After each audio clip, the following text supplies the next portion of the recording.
సింహ రాశి 2026 జనవరి.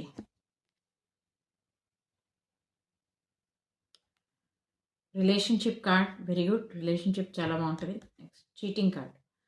Something connected to relationship there is going to be some cheating. So can be partner, business partner or loved ones. అంటే ప్రేమించిన వాళ్ళు కానీ లేకపోతే భార్యాభర్తల మధ్య కానీ మనస్పర్ధలు వస్తాయి అని ఈ సంవత్సరం చెప్తుంది. ప్లస్ పార్ట్నర్స్తో కనెక్టెడ్ కూడా ఏదైనా బిజినెస్ పార్ట్నర్స్ ఉంటే కూడా అక్కడ విభేదాలు జరుగుతాయి. కానీ బ్లాసమ్ కార్డ్ వచ్చిందంటే మీరు చాలా గ్రో అవుతారు ఈ సంవత్సరం. కంపారిటివ్ 2005 కంటే 2006లో చక్కగా గ్రో అవుతారని చెప్తుంది కార్డ్స్. 2026 జనవరి ప్రిడిక్షన్స్ ఏవి, కానీ జనవరిలో కూడా చాలా బాగుంది. సెల్ఫ్ ఎక్స్ప్లోర్ అంటే మీరు బాగా కష్టపడతారు. మీకోసం మీరు కష్టపడ్డం అంటారు చూడండి, అది గ్యారంటీకి చేస్తారు. అలా చేస్తేనే యూనివర్స్ మీకు సపోర్ట్ చేస్తుంది. Okay, let's see health, wealth, happiness. Health గురించి చూద్దాం. హెల్త్లో కొన్ని ఇష్యూస్ అయితే ఉన్నాయి, కేర్ఫుల్గా ఉండాలి. Something connected to the fire connected ఏదైనా ప్రాబ్లమ్స్ రావచ్చు. రిలేషన్షిప్లో ఏదైనా ఇష్యూస్ రావచ్చు. ధన ప్రాప్తి అయితే చాలా బాగుందండి. డబ్బులు అయితే నేను మళ్ళీ ఒకటే చెప్తున్నాను, ఈ వీడియోలో 2 సార్లు చెప్పాను, ఈ 3 minutes వీడియోలో.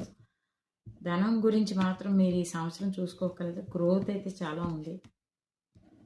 ఛాలెంజెస్ కూడా అదే రకంగా ఉన్నాయి. చాలా టఫ్ ఛాలెంజెస్ మీ ముందు ఉంటాయి, కానీ వాటిని మీరు ఎదుర్కొని ముందుకెళ్ళి చాలా సంతోషంగా అవి క్లియర్ చేసుకునే సామర్థ్యత మీలో ఉంటుంది. కానీ ఏంటంటే సింహరాశి ఎవరిని ముందు కూడా తల వంచదు.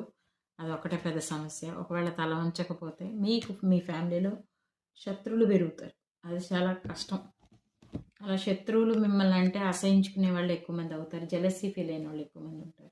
అయినా మీకు యూనివర్స్ ప్రొటెక్షన్ ఇస్తుంది కాబట్టి చాలా మంచి విషయమే. హెల్త్ అయితే బాగానే ఉంది. వెల్త్ కూడా ఉంది, కానీ రిలేషన్షిప్లో కొంత బ్లాకేజ్ మళ్ళీ కనిపిస్తుంది.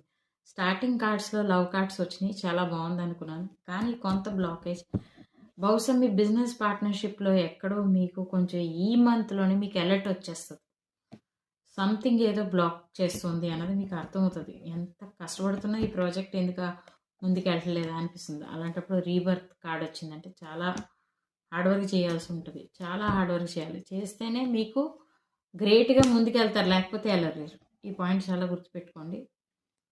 బాగా హార్డ్ వర్క్ చేస్తేనే ముందుకెళ్తారు, లేకపోతే వెళ్ళలేరు. ఫోకస్ చేసి పని చేయండి. అయితే నో కాంటాక్ట్ సిచ్యువేషన్లో ఎవరున్నారో వాళ్ళ గురించి